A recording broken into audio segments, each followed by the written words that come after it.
makanya tasawuf ini sangat memperhatikan benar, bukan hanya untuk mensucikan secara johir saja, tapi berusaha dan wajib untuk membersihkan secara batiniah. Astaghfirullah Rabbal baraya, Astaghfirullah minal khataya, Astaghfirullah Rabbal baraya, Astaghfirullah minal khataya, Astaghfirullah Rabbal baraya, Astaghfirullah minal khataya.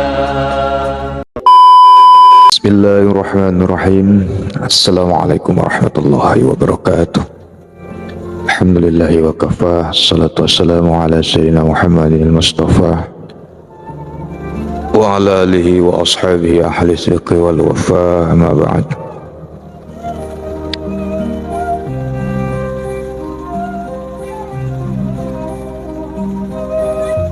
Asyhadu an la ilaha illallah wa asyhadu anna Muhammadar Rasulullah.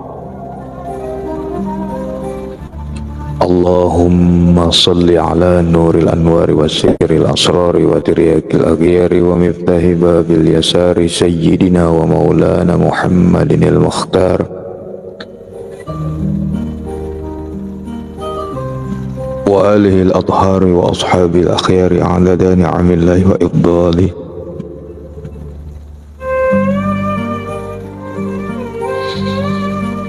Bersyukur pada Allah Subhanahu wa taala atas semua segala karunia, nikmat dan rahmat yang Allah titipkan buat kita semua.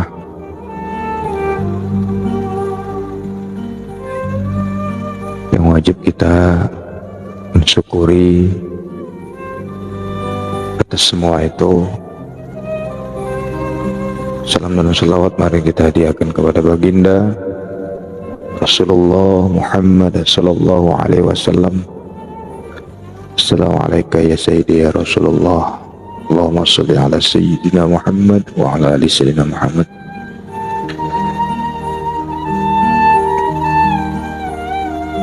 Semoga kita selalu mendapatkan syafaat dari beliau sampai di akhirat. Amin ya rabbal alamin.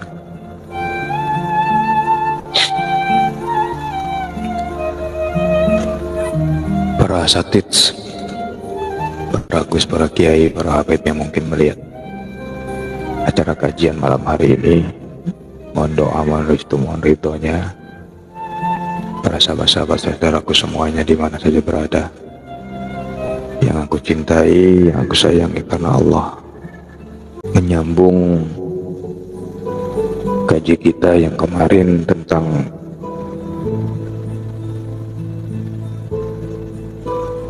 makna dari huruf tasawuf. Dan malam hari ini kita masuk ke tahap penyucian dalam ilmu tasawuf itu. Mungkin teman-teman semua sudah pernah mendengar kalimat ini dan kata-kata ini, dan mungkin sudah melewati kajian ini di tempat lain atau di majelisnya. Namun hitung-hitung aja bahwa sebagai pengingat kembali watawassaw bil haqq watawassaw bil sabr. Dan bagi teman-teman yang belum tahu, inilah berbagi informasi buat kita semua.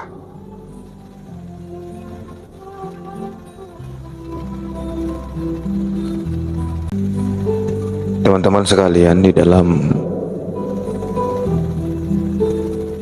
ajaran tasawuf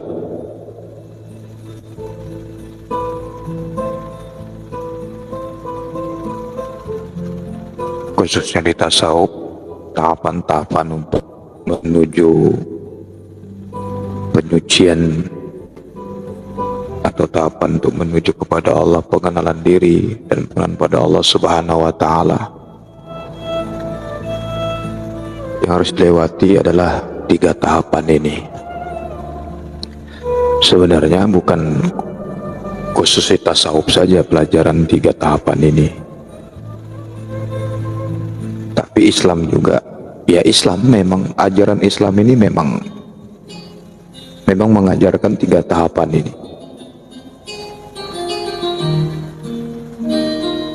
Tapi mempelajari khusus pelajaran ini ya di tasawuf maksudnya.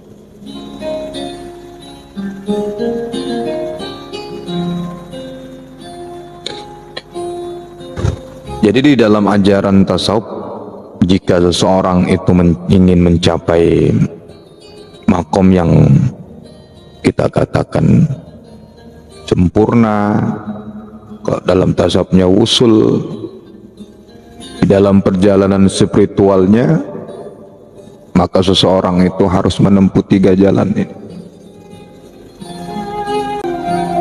3 jalan itu sesuai dengan yang tertera di layar, di background itu tahalli, tahalli, tajalli.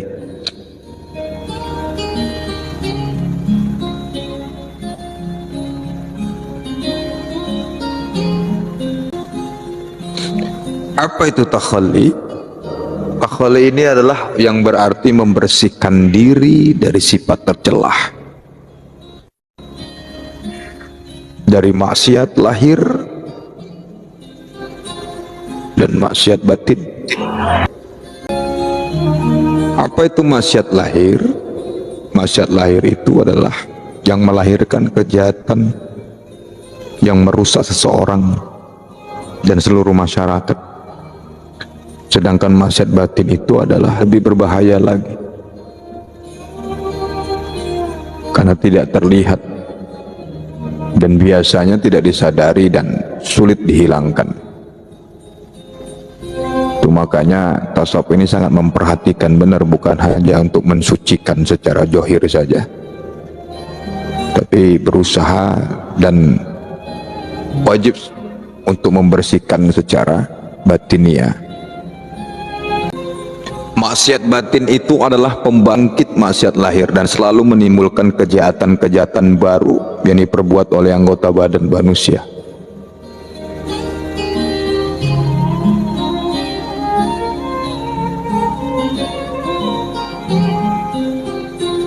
Dan maksiat kedua itulah yang mengotori jiwa manusia setiap saat, setiap waktu, dan kesempatan yang diperbuat oleh diri sendiri tanpa disadari.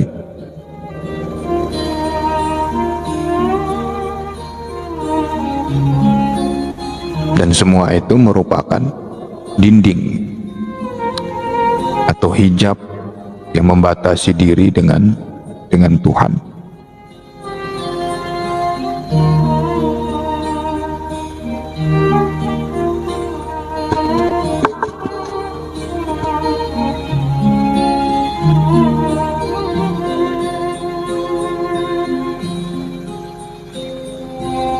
Nah, sifat-sifat yang mengotori jiwa manusia itu seperti zalim, bakhil, berbuat dosa besar, menggambarkan khianat, dendam, dengki, dusta, kufur nikmat, riya, mencuri, sombong, dan meminum khamar.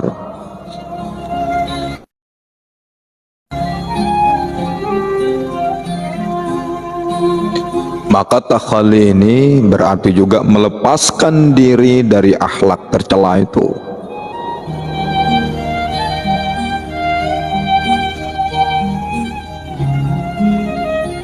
Dan salah satu akhlak tercela yang paling banyak yang menyebabkan timbulnya akhlak tercela lainnya adalah ketergantungan pada kenikmatan duniawi.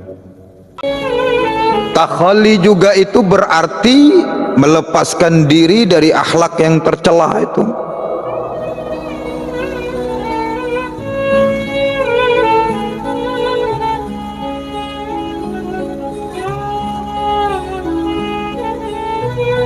Salah satu akhlak tercela yang paling banyak menyebabkan timbulnya akhlak tercela lainnya adalah ketergantungan pada kenikmatan dunia.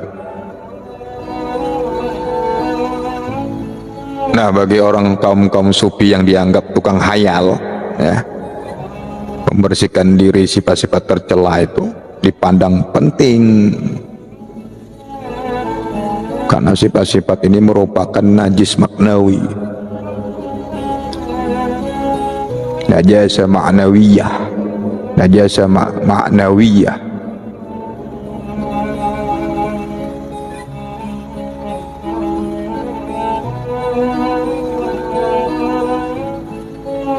Dan adanya najis-najis itu pada diri seseorang menyebabkan tidak dapat dekat dengan Allah.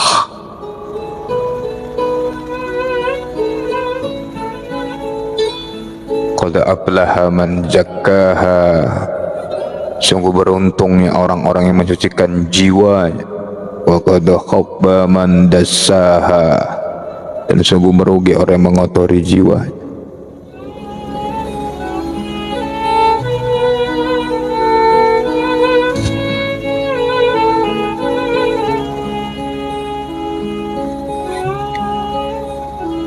Nah, para sufi pun juga ada yang berbeda pendapat dalam hal menanamkan rasa benci terhadap kehidupan duniawi dan mengendalikan hawa nafsu itu. Kalau sekelompok sufi yang modern, mereka berpendapat bahwa kebencian terhadap kehidupan dunia, yaitu sekedar tidak melupakan tujuan hidupnya, namun tidak meninggalkan kehidupan dunia sama sekali. Demikian juga kata mereka, dengan pengendalian hawa nafsu itu cukup dikuasai melalui pengaturan disiplin kehidupan.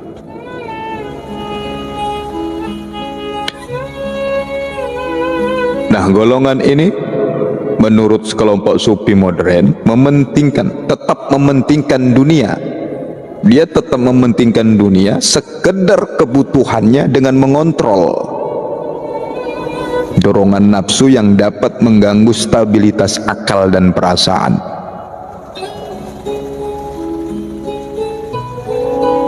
Nah, sementara kelompok sufi yang berkeyakinan lebih ekstrim, atau ya, kelompok sufi yang ekstrim, bahwa kehidupan duniawi merupakan racun pembunuh yang sangat mematikan bagi cita-cita seorang sufi. Mau nggak mau dia harus ditaklukkan, kata mereka, agar manusia bebas berjalan menuju tujuan, yaitu memperoleh kebahagiaan spiritual yang hakiki.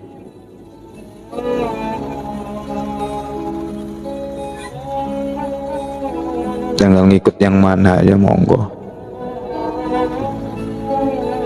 mau yang ekstrim maupun yang modern, ya silakan saja, tergantung kebijaksanaan kita bagaimana menanggapin tentang kehidupan dunia ini. Jadi takhali itu membersihkan, tahap awalnya takhali itu membersihkan diri dari sifat tercela baik lahir dan batin. Dia tahapnya mengosongkan itu dari diri kita, tahap awalnya. Terus berusaha membersihkan dengan cara petunjuk-petunjuk yang diajarkan oleh guru masing-masing. Terus tawajuh, terus zikir, hati nyebut-nyebut nama Allah, merasakan kehadiran Allah, berusaha meninggalkan maksiat zahir dan batin, karena memang maksiat batin itu lebih bahaya daripada maksiat zahir.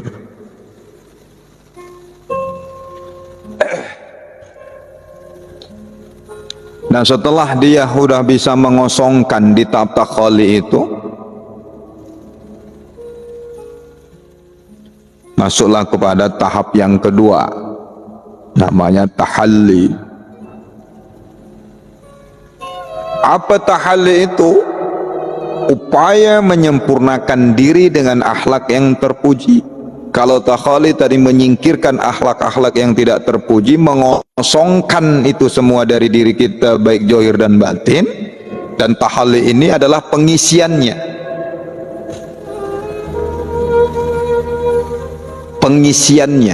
pengisian akhlak yang terpuji. Kalau takhali tadi adalah pengosongan dengan akhlak, pembersihan berhala najis zahir dan batin. Nah, tahalli ini tahapnya itu udah pengisian, bukan pengisian ilmu kebel, pengisian akhlak yang terpuji.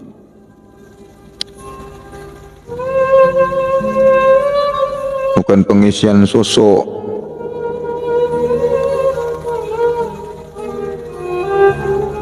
Maka kaum sufi ini dalam melakukan tahapan tahalli ini, setelah mereka membersihkan jiwa dari akhlak-akhlak tercela, mereka melakukan berusaha semaksimal mungkin ini dalam pengisian akhlak yang terpuji.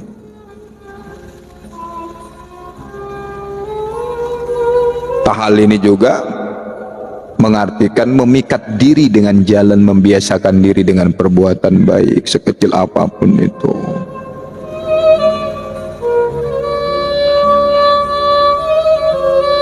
Berusaha agar dalam setiap gerak perilaku selalu berjalan di atas ketentuan agama, baik yang zahir maupun yang batin.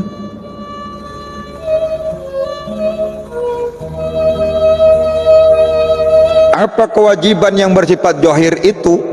Kewajiban yang bersifat formal, sudah mulai dia laksanakan, dirikan sholatnya sudah mulai bagus, sudah mau dia puasa dan puasanya sudah mulai baik, tidak hanya sekedar kewajiban saja, tapi zahir batinnya sudah sholat, zakatnya tidak hanya setahun sekali, bukan hanya zakat fitrah, tapi zakat malnya juga dibayarnya. Bukan hanya sekedar kewajiban, hajinya, itu misalnya pokok-pokoknya itu. Ibadah yang sudah formal.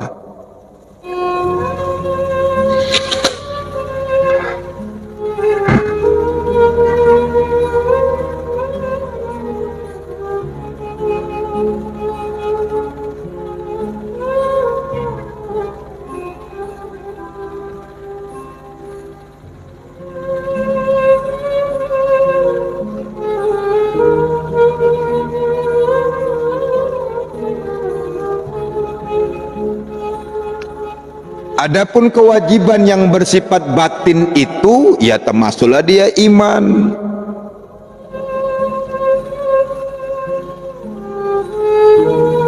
Ketaatan dan kecintaan kepada Tuhan. Mahabbahnya sudah mulai timbul di sini. Mahabbah.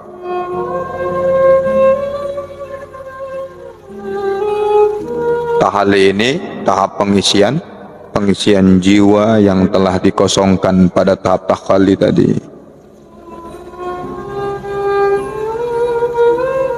Dengan kata lain, setelah tahap pembersihan diri dari segala sikap mental yang buruk,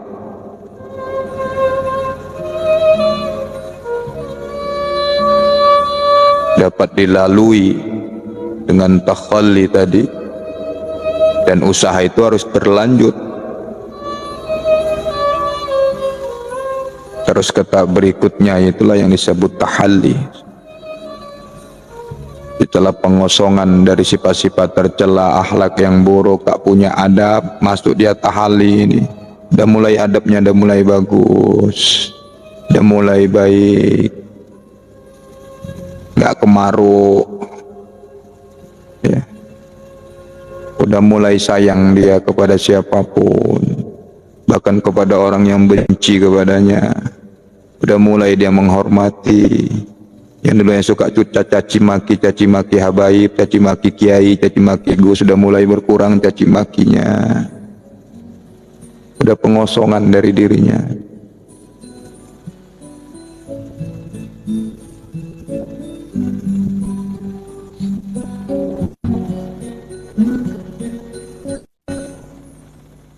pandai dia menjaga adabnya daripada meninggikan ilmunya. Dia lebih udah mulai pandai dia meninggikan adab daripada ilmunya itu.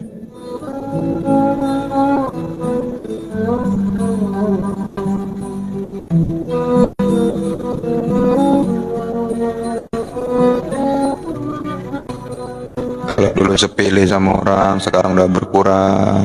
Nggak sepele lagi sama orang, nggak memandang dengan sebelah mata orang.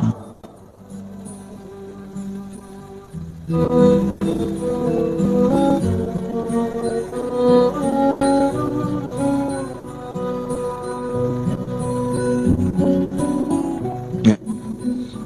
Dia sudah mulai pengisian-pengisian di situ.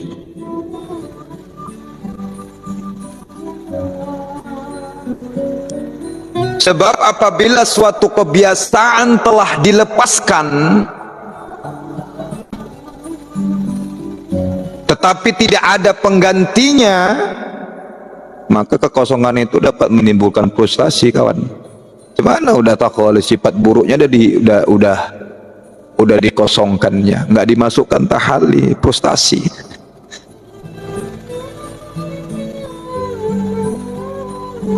Gimana kalau nggak diisinya, matilah.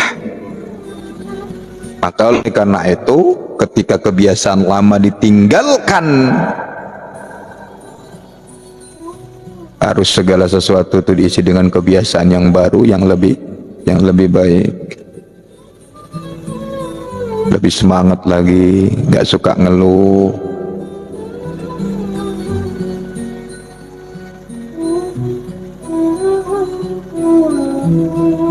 Dulu tukang nyantet, sekarang tobat, nggak nyantet lagi. Dulu tukang fitnah orang, sekarang udah diisi dengan tahali, nggak fitnah lagi. Gitu dia isiannya.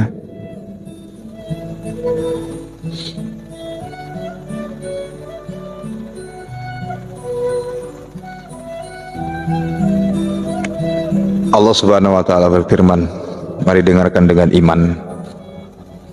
A'udzubillahi minasyaitonirrajim. Bismillahirrahmanirrahim. Innallaha ya'muru bil 'adli wal ihsan wa ita'i dzil qurba wa yanha 'anil fahsya'i wal munkar wal baghi ya'idukum la'allakum tadhakkarun. Ini sih yang sering dibaca oleh khatib Jumat. Sesungguhnya Allah menyuruh kamu berlaku adil dan berbuat kebajikan, memberi kepada kaum kerabat, dan Allah melarang perbuatan keji, kemungkaran dan permusuhan. Saya ulangi, sesungguhnya Allah menyuruh kamu melakukan kemungkaran dan permusuhan. Saya ulangi, sesungguhnya Allah menyuruh kamu berlaku adil dan meninggalkan kemungkaran dan permusuhan.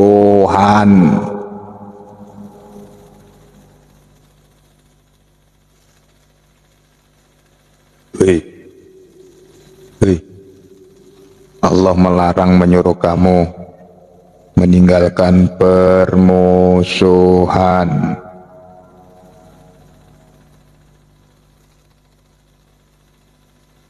Sekali lagi, sesungguhnya Allah menyuruh kamu berlaku adil, berbuat kebajikan, memberi kepada kaum kerabat, dan Allah melarang perbuatan keji, kemungkaran dan permusuhan.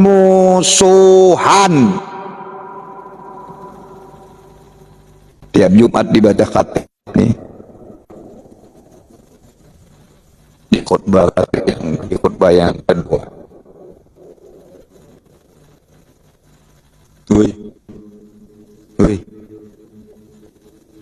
Allah melarang permusuhan. Tiap Jumat dibaca khatib.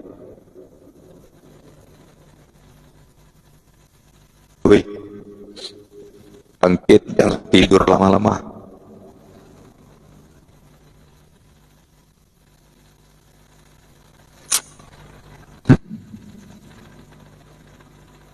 sallallahu alaihi Muhammad. Ya'idukum la'allakum tadhakkarun. Dia memberi pengajaran kepada kamu agar kamu dapat mengambil pelajaran.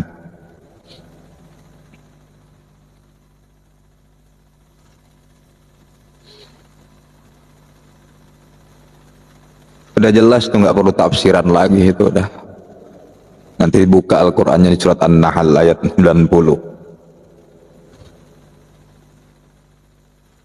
Nah, menurut Imam Al-Ghazali, ada juga golongan tak percaya dengan Imam Al-Ghazali bahwa Imam Al-Ghazali ini sesat hadisnya semuanya doi palsu. Ya itulah, ya macam kalau kayak gitu nggak rame juga memang kan.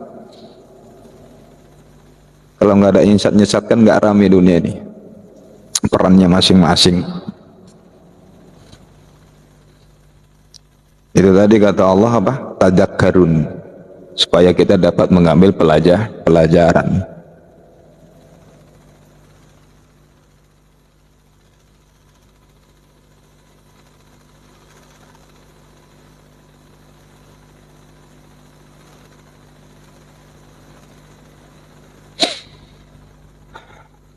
Menurut beliau, jiwa manusia dapat diubah, dilatih,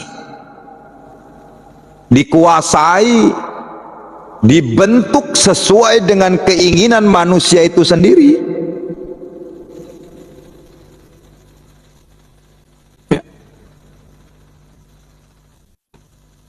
Jadi menurut beliau itu, jiwa manusia itu dapat diubah, dilatih, dikuasai, dibentuk sesuai dengan keinginan manusia itu sendiri. Coba kalau kebiasaan tukang mancing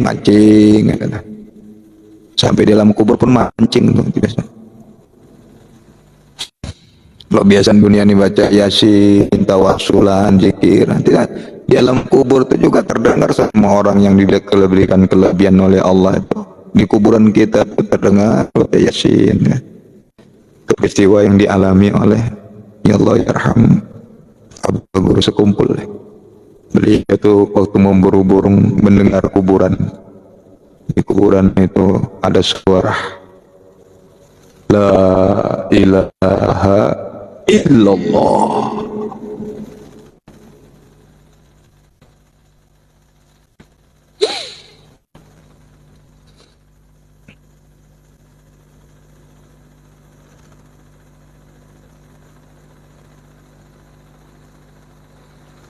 Nah, maka perbuatan baik yang sangat penting itulah dimasukkan ke dalam jiwa manusia dan dibiasakan dalam perbuatan agar menjadi manusia insanul kamil.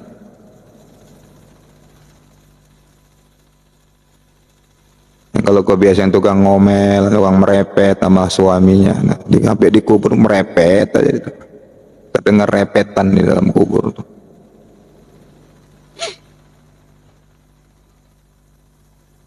Nah, dunia tukang nyekek botol sampai kubur tuh nyekek botol. Botol pun dicekek. Kan manusia yang dicekek, botol pun dicekek ya.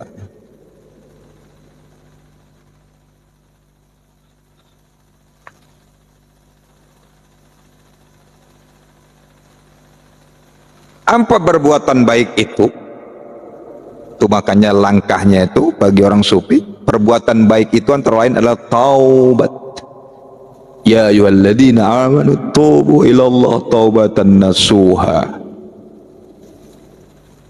Maka semalam dari huruf tasawuf itu, dari ta itu namanya taubat. Maka kebanyakan sufi itu menjadikan taubat ini sebagai perhentian, permulaan di jalan menuju Allah, langkah awal.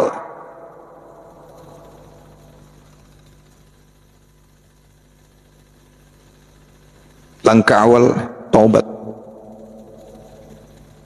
Kalau di tarekat itu mandi taubat, sholat taubat, banyak istighfar, terus aja istighfar.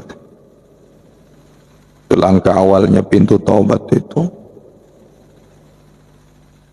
Kalau ada istighfar yang benar tuh, meresap ke hatinya, kolbunya, Allah tunjukkanlah dosa-dosa itu pada dirinya. Tak bisa bercakap lagi lisannya, karena bercucuran air matanya mengingat dosanya.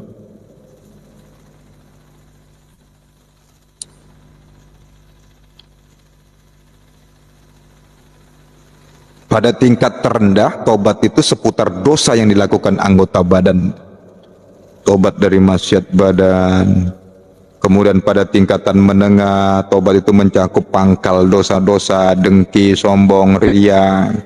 Kemudian tingkat yang lebih tinggi, tobatnya membatasi usaha menjauhi sumber setan dan menyadarkan jiwa akan rasa bersalah itu. Jiwanya selalu merasa bersalah, makanya selalu menangis dan kerjaannya cengeng. Itu aliran jiwa. Jiwa kita tuh menangis, dihembuskan ke kolbunya, ngalirlah kepada matanya yang johir ini, keluarlah air mata itu. Iba aja hatinya bahannya. Kenapa? Jiwanya sudah itu panggilan jiwa. Maka semalam ada beberapa hari, beberapa orang juga, kenapa makin cengeng itu? Ya begitulah. Kalau udah memang tobatnya benar-benar, jiwanya itu sudah memang selalu teringat. Jiwanya itu tak bisa bercakap lagi lah udah. Orang Medan bilang, tak bisa bercakap lagi.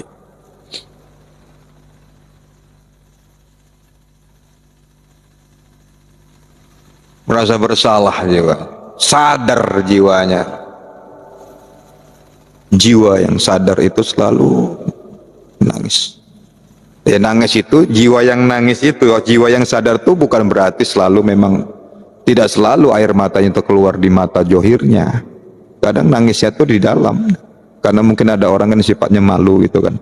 Banyak orang malu, tahannya di dalamnya aja nangis.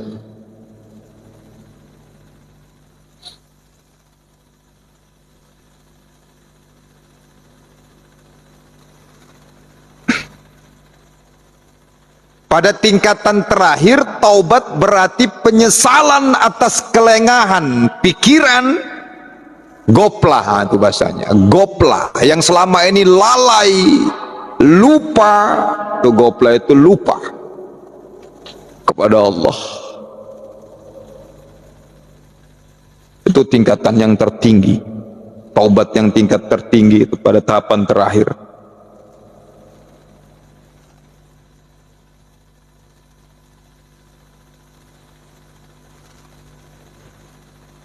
Yang selama ini lupa kepada Allah, goplah, lalai, yang tidak pernah mengingat Allah. Allah panggil, cuek dia. Hayya 'alas shalah, kau sajalah. Selama ini begitu, sekarang udah masuk deh tobat tuh. Wah, telah bergerak deh, dilaksanakan, dan setiap saat napasnya berzikir kepada Allah. Maka tobat pada tingkatan ini adalah penolakan terhadap segala sesuatu yang dapat dijanjikan dari jalan Allah. Lahir dan batinnya.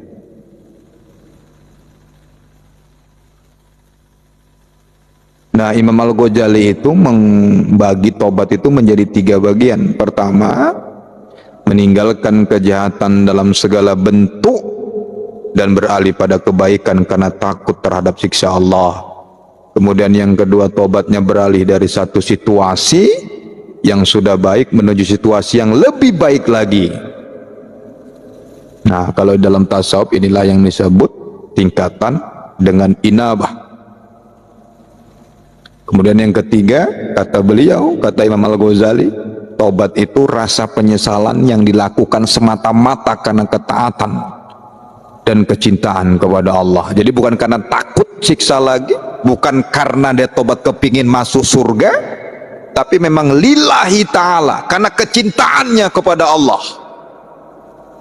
Rasa penyesalannya itu dilakukan lillah, bukan ngejar pahala, bukan ngejar surga. Tingkatan yang ketiga itu ya.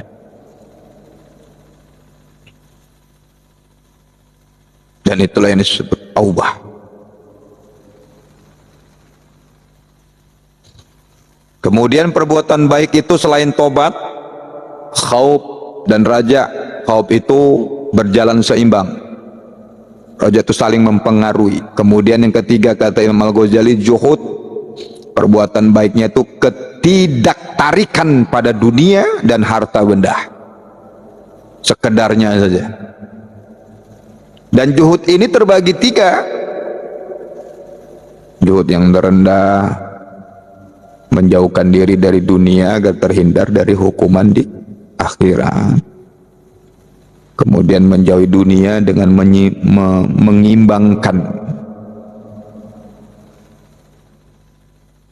mengimbangkan dengan akhirat.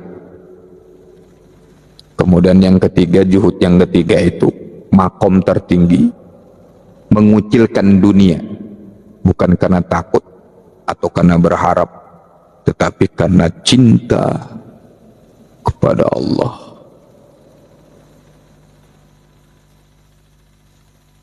Karena cinta kepada Allah. Nah, orang yang berada pada tingkatan tertinggi ini, yang karena cinta kepada Allah, mereka akan memandang segala sesuatu kecuali Allah tidak mempunyai arti apa-apa. Nggak ada apa-apanya nih kecuali Allah.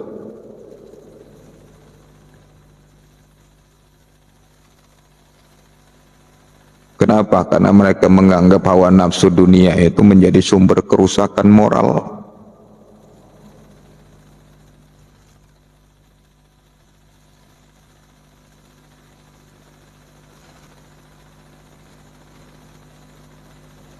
Karena sikap kalau manusia sudah cenderung kepada hawa nafsu, tidak dikontrol, mengakibatkan kebrutalan, mengejar kepuasan,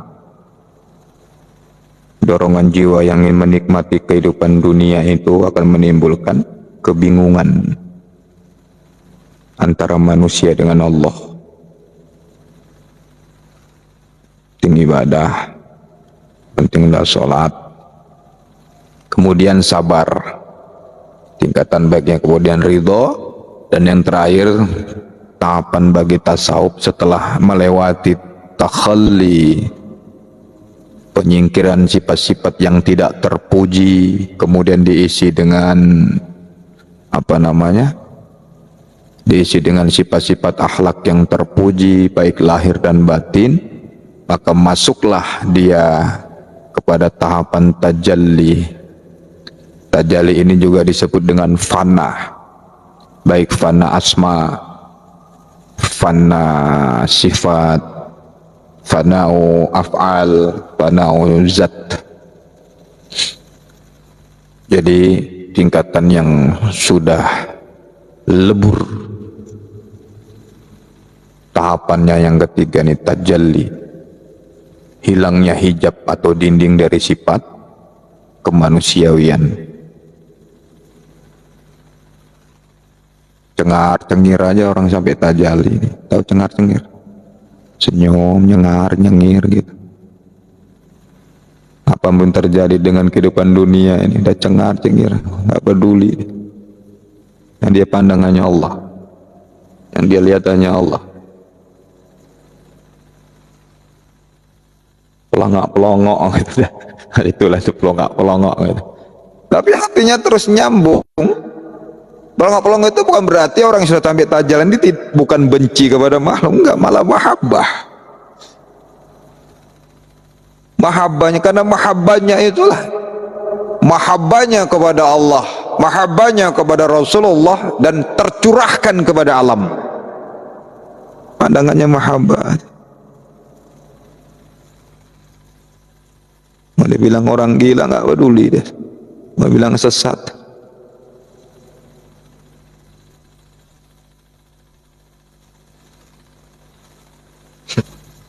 pelongak-pelongok ada pas itu pelongak-pelongok.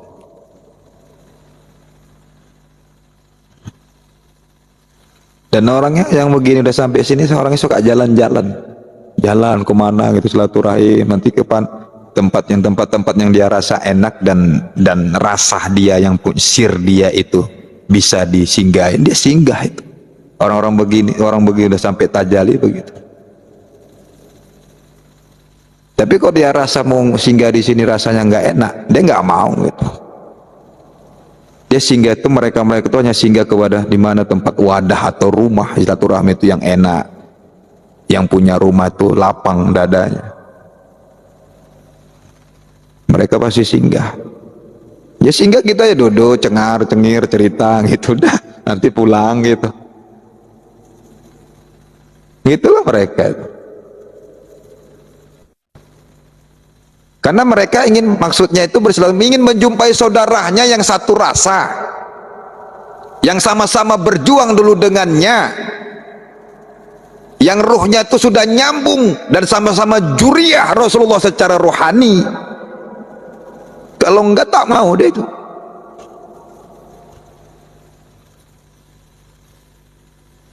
Walaupun hafal Quran deh, walaupun ada orang yang banyak hafal Quran itu, enggak semestinya dia mampir itu ngambil, enggak. Karena dianggapnya itu rasanya deh, enggak mau deh. Apalagi sedikit aja mau disinggahi ada rasa sombong dalam hati, enggak mau deh. Itulah wali Allah itu. Mereka hanya mau singgah kepada hatinya lapang dan ikhlas dalam menjalankan dunia ini dan menuju kepada Allah. Nah jelasnya nur yang sebelumnya gaib dan fananya segala sesuatu ketika tampak wajah Allah itu, jadi sifat-sifat kemanusiaan itu hilang. Jadi nur itu juga yang memandang, bukan dirinya juga. Dia merasa udah nggak ada, udah memang nggak ada, tiada. Dia yang pandang Allah, yang melihat pun yang gaib itu nggak ada lagi gaib, udah nggak ada yang gaib, nggak ada. Dia bilang alam nyata, alam nggak ada, semuanya nyata. Itu tajalli ya, tingkatan tajalli itu. Lebih jelasnya kata tajalli itu mengungkap nur gaib namanya. Jadi kalau sudah terungkap nur gaib kan nggak ada gaib, mana ada gaib lagi? Mana terungkap gaib, mana ada bagi lagi alam gaib, alam nyata gitu. Semuanya sama, nyata semua. Itu tajalli.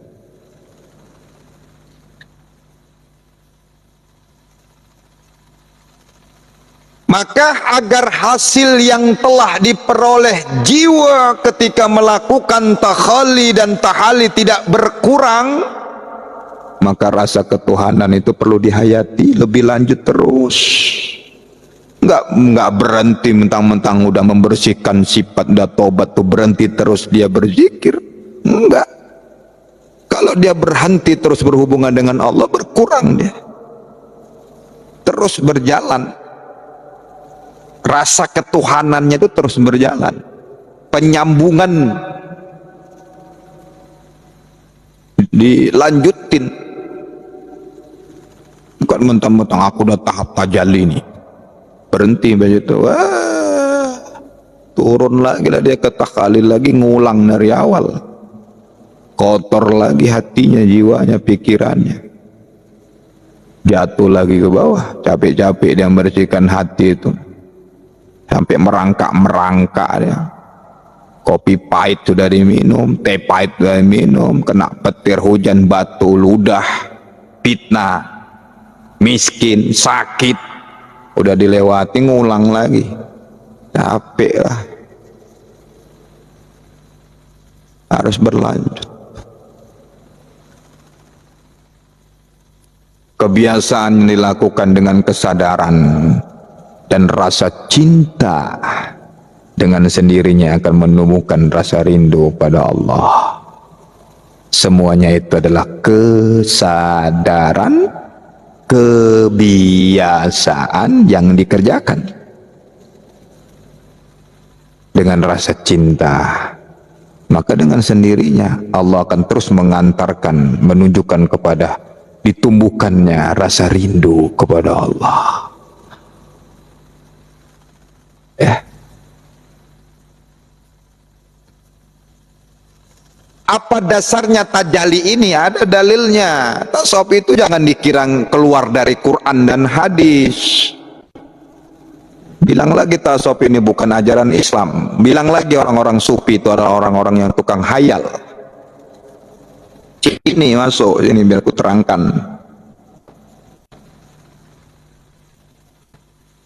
Itu tadi balik lagi, kalau nggak ada yang begitu nggak rame juga, nggak ada ulama.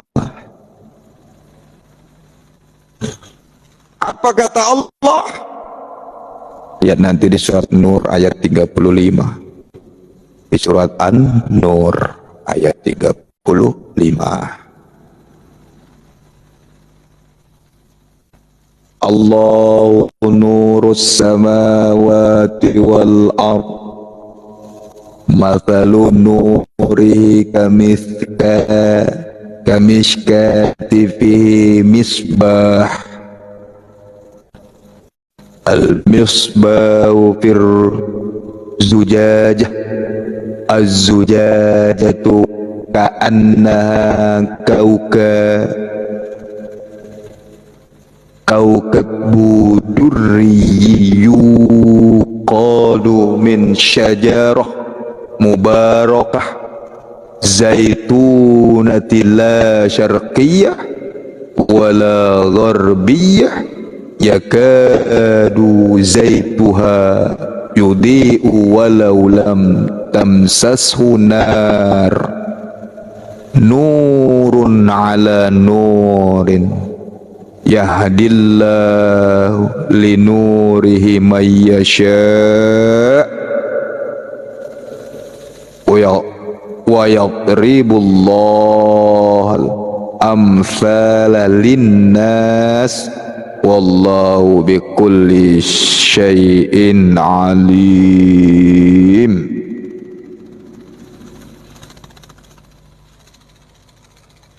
Allah pemberi cahaya kepada langit dan bumi.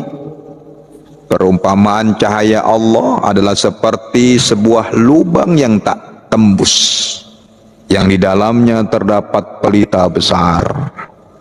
Pelita itu di dalam kaca, dan kaca itu seolah-olah akan ada bintang yang bercahaya seperti mutiara yang dinyalakan dengan minyak dari pohon yang berkahnya, yaitu pohon zaitun yang tumbuh tidak di sebelah timur dan tidak pula di sebelah baratnya, yang minyaknya saja hampir-hampir mencapainya walaupun tidak menyentuh api. Cahaya di atas cahaya, berlapis-lapis. Allah membimbing kepada cahayanya siapa yang Dia kehendaki. Allah membimbing kepada cahayanya siapa yang Dia kehendaki. Dan Allah memperbuat perumpamaan-perumpamaan bagi manusia, dan Allah Maha mengetahui segala sesuatu.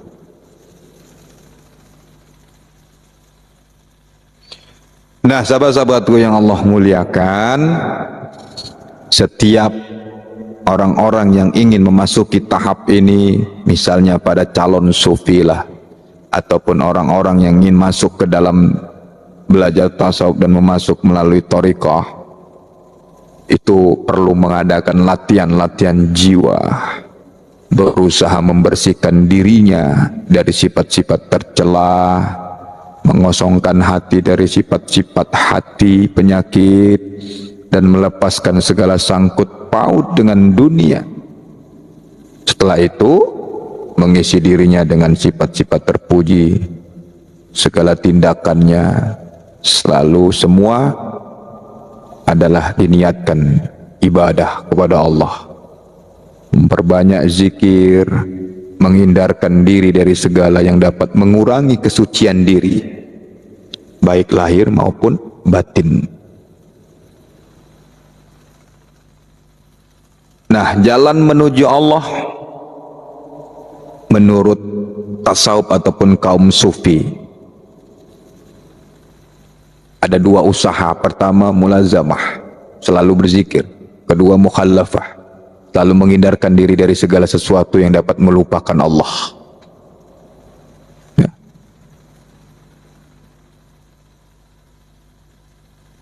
Itulah yang dinamakan safar kepada Tuhan. Safar merupakan gerak dari satu pihak, bukan dari pihak yang datang, dan bukan dari pihak yang datang dari hamba, dan bukan dari pihak yang datang dari Tuhan, tetapi pendekatan dari keduanya.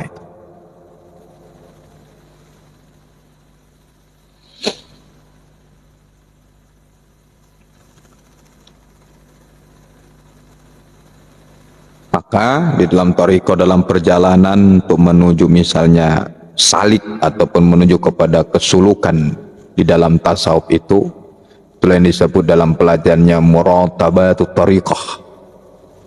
Itu tadi yang terdiri dari, ini biasanya dipakai oleh thariqat Naqsabandiyah, Qadariyah juga, yaitu taubat, kemudian istiqomah. Istiqomah itu taat lahir dan batin, kemudian menjalankan riyadhah atau latihan seperti puasa, mengurangi tidur, menyendiri. Kemudian tahap yang keempat taqarrub, mendekatkan diri kepada Allah dengan jalan bersolawat dan zikir terus menerus. Maka dari pembahasan kita dari awal sampai akhir, kita mengambil kesimpulan bahwa takhali itu adalah membersihkan diri dari sifat tercelah dan kotoran hati. Tahali adalah mengisi diri dengan sifat-sifat terpuji dan menyinari hati. Kemudian tajali adalah menemukan kenyataan Tuhan.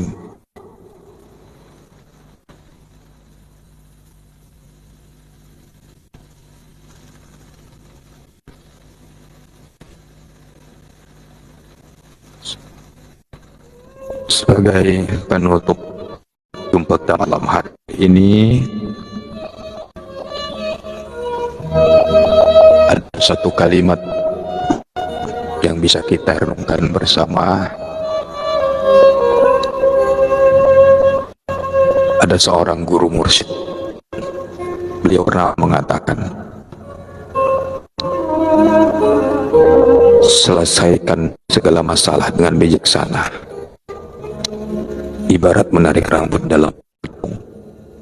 Rambut ditarik, namun tepung tidak retak. Perumpamaan yang disebutkan beliau sederhana, namun mengandung makna yang dalam, dan kita seringkali melupakan hal-hal yang sangat sederhana. Saudaraku, setiap manusia pasti mengalami masalah, baik besar maupun kecil, sebagai sesuatu yang wajar dan sempurna dialami oleh setiap kita sebagai manusia. Kita tidak membicarakan masalah yang setiap hari datang, namun kita membicarakan bagaimana menyelesaikan setiap masalah yang kita hadapi dengan cara bijaksana. Tidak mungkin masalah bisa diselesaikan dalam keadaan emosi dan tidak stabil. Ada sebuah nasihat bijaksana: jangan pernah mengambil keputusan di saat Anda sedang marah. Kenapa? Karena keputusan yang keluar pada saat marah dan atau emosi tidak stabil, biasanya cenderung tidak bijaksana dan menimbulkan penyesalan di kemudian hari. Ketika seorang suami misalnya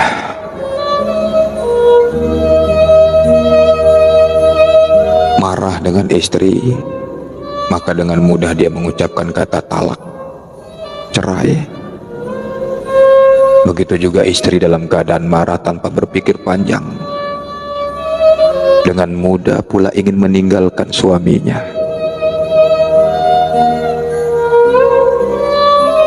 Saya mengambil contoh suami atau istri karena memang dalam kehidupan rumah tangga seringkali kita alami bersama. Sering mengalami pertengkaran. Orang yang mudah membuat kita tersinggung adalah orang yang dekat dengan kita dan orang yang kita cintai. Cerai adalah perbuatan yang halal, tapi dimurkai Allah. Artinya, kalau kita bercerai berarti tanpa sadar membuka pintu untuk dimurkai oleh Allah.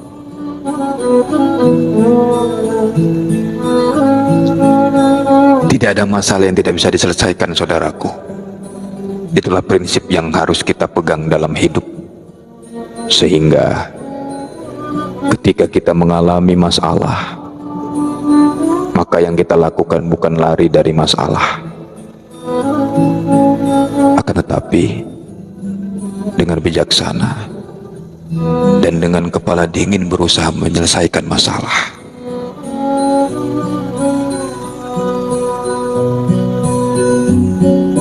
Cara menyelesaikan masalah ada 3. Dengan otot, dengan otak, dengan rohani. Dengan otot artinya kamu menyelesaikan masalah secara fisik dengan segala kemampuan kita, dan kemampuan fisik manusia itu terbatas. Tidak semua masalah bisa diselesaikan dengan fisik, karena dibutuhkan penyelesaian cara berikutnya, yaitu dengan memakai otak atau kemampuan berpikir. Perpaduan antara kemampuan fisik dan otak ini membuat setiap masalah bisa diselesaikan dengan baik dan bijaksana. Di samping menyelesaikan masalah dengan kemampuan fisik dan pikiran kita, atau lagi kekuatan yang sangat dahsyat di luar kemampuan fisik dan kemampuan pikiran, yaitu menyelesaikan masalah secara rohani lewat doa, zikir, dan munajat kepada Allah Subhanahu wa ta'ala. Menyerahkan sepenuhnya segala ikhtiar kepada Allah dan selalu berpandangan baik terhadap Allah. Mukjizat para nabi dan karomah para wali yang terjadi di luar kemampuan fisik dan pikiran manusia itu adalah berkah kedekatan mereka dengan Allah, berkah munajat doa dan zikir mereka yang istiqomah. Saya, kamu, dan kita semua sering kali mengalami keajaiban dalam hidup berupa hal-hal yang terjadi di luar kemampuan pikiran kita, baik berupa karunia rezeki ataupun selesainya masalah yang kita alami dengan cara di luar dugaan kita. Orang yang selalu pasrah dan tawakal kepada Allah akan mengalami banyak keajaiban dalam hidupnya, sesuai janji Allah dalam Al-Quran. Dan barang siapa yang bertawakal kepada Allah, niscaya Allah akan mencukupkan keperluannya. Ketika masalah yang datang kepada kita begitu besar dan kita merasa tidak sanggup untuk menyelesaikannya, berarti Allah sedang membuka pintu kepada kita untuk berserah diri kepada Allah, menyelesaikan persoalan kita dengan cara terakhir, yaitu dengan cara rohani. Setiap masalah yang datang tidak lain membuat kita menjadi lebih kuat dan tangguh, menjadi kita lebih dewasa dan bijaksana. Sahabatku, Maka selesaikan setiap masalah kita dengan 3 cara: otot, otak, dan rohani. Dan menyelesaikannya ibarat menarik rambut dalam tepung. Rambut berhasil ditarik sementara tepung tidak retak. Menyelesaikan masalah dengan cara bijaksana sehingga tidak menimbulkan masalah baru.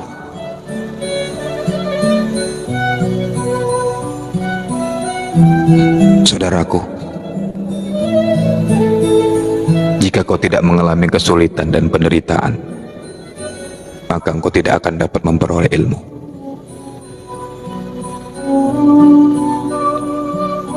Di dunia ini, segala sesuatu yang hebat dan besar pasti didapat dengan susah payah. Seorang wanita bisa mendapat gelar ibu dan dipanggil ibu sepanjang hidupnya setelah dia melewati cobaan berat, mempertaruhkan nyawa untuk melahirkan anaknya. Pengorbanan yang begitu besar, inilah yang membuat wanita mendapat panggilan mulia. Bahkan Nabi sendiri menasihati kita untuk mendahulukan panggilan ibu daripada yang lain. Seorang pejuang mendapat gelar pahlawan harus melewati begitu banyak cobaan dan penderitaan, pertempuran yang melelahkan, pengorbanan yang diberikan bukan hanya harta benda, bahkan nyawa.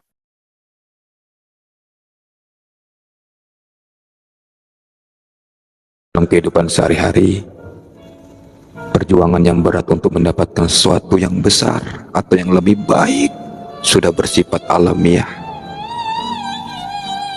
Bukan hanya dialami oleh manusia, tapi juga makhluk lain. Ulat yang gemuk dan jelek ketika ingin menjadi kupu-kupu, yang langsing dan cantik harus melewati proses berat. Harus menjadi kepompong dulu, berpuasa dalam waktu tertentu, dan kemudian ingin jadi kupu-kupu harus melewati ujian akhir yang berat, yaitu melewati cangkang kepompongnya dengan susah payah. Andai kita bantu membuka cangkang kepompong tersebut, maka dia akan gagal menjadi kupu-kupu. Kenapa? Karena syarat menjadi seekor kupu-kupu itu yang cantik harus melewati celah sempit, sehingga seluruh cairan di badannya keluar, dan jadilah dia seekor kupu-kupu yang indah dan disenangi orang. Nah, saudara-saudaraku yang Allah muliakan,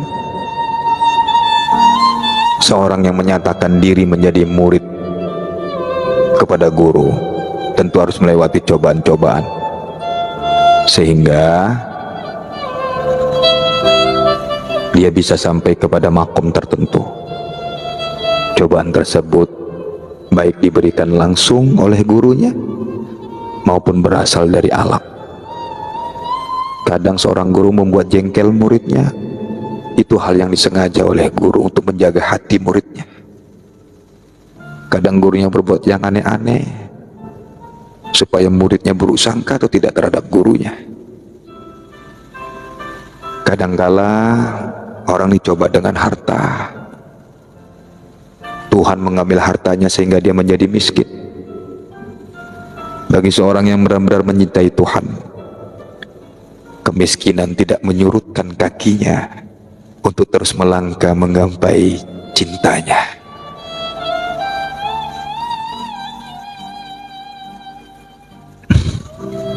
Pernah suatu saat guru mursyid berpesan kepada murid-muridnya,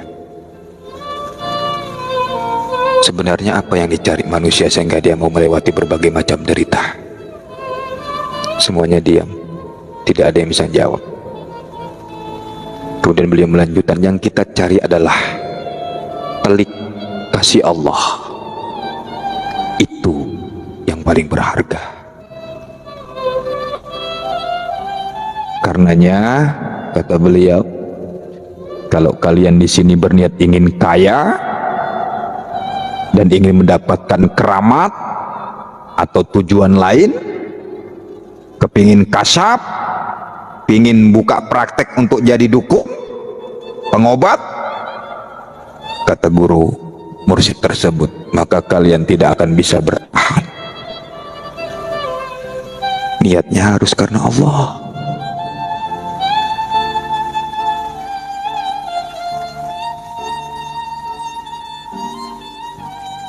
Apabila kita membaca sejarah orang-orang berguru, pasti yang didapat adalah ujian dan cobaan yang didapat oleh murid untuk meninggikan derajatnya. Guru itu tidak pernah menginginkan murid-muridnya susah. Setiap guru sejati menginginkan muridnya bahagia. Tapi sahabat-sahabatku, saudaraku semuanya, kebahagiaan itu diperoleh melalui proses atau tahapan yang dalam pandangan awam menyebutnya sebagai derita tiada akhir. Masya Allah, derita tiada akhir. Senggokong berarti. Padahal segala proses yang kita sebut derita tersebut tidak lain adalah wujud dari kasih sayang Tuhan kepada kita semua. Lihat coba kisah Sunan Kalijaga. Apa prosesnya? Menjaga tongkat guru beliau bertahun-tahun dalam keadaan panas,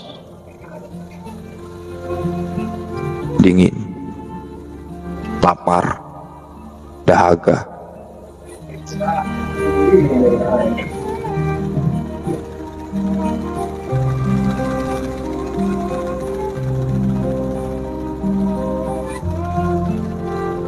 Dan juga kisah Syekh Abdul Qadir Al-Jailani yang tidur dalam keadaan dingin di luar karena takut membangunkan gurunya. Atau kisah-kisah sufi lain yang kesemuanya menjadi contoh dan teladan bagi kita.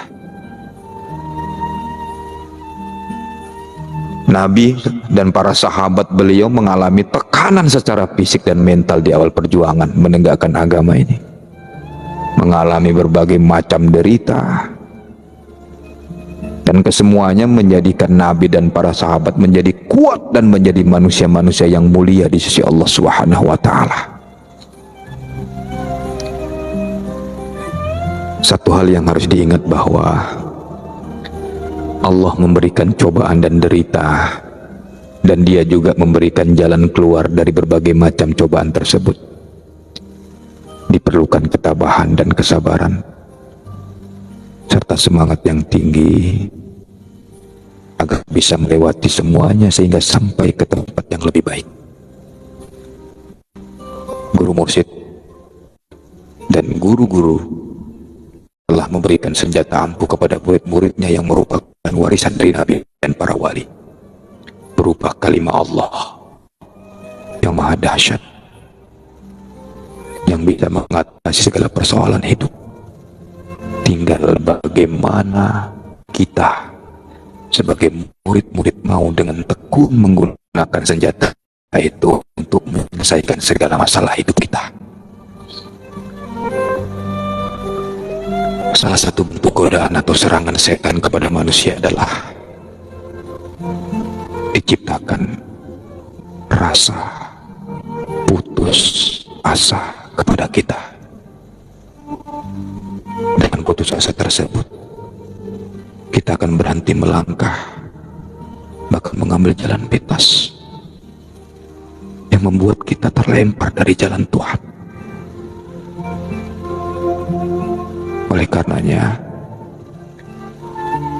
saudara-saudaraku semuanya, sahabat-sahabatku yang aku cintai, yang aku sayangi karena Allah,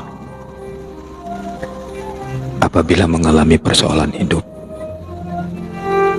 dunia ini, yakinlah dalam hati bahwa tidak ada persoalan yang tidak bisa diselesaikan.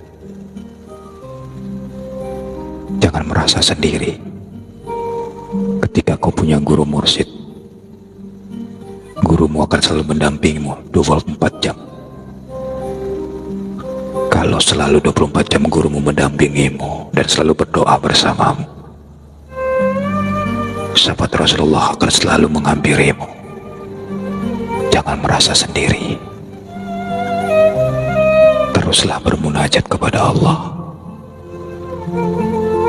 yang Maha Pengasih lagi Maha Penyayang, sampai Dia memberikan jalan keluar terbaik menurut Allah. Mohon maaf atas segala kekurangan. Mohon maaf kalau ada kata-kata pembacaan Quran tadi ada yang salah panjang pendeknya. Ada sahabat-sahabatku semua, mohon ampun kepada Allah. Assalamualaikum warahmatullahi wabarakatuh.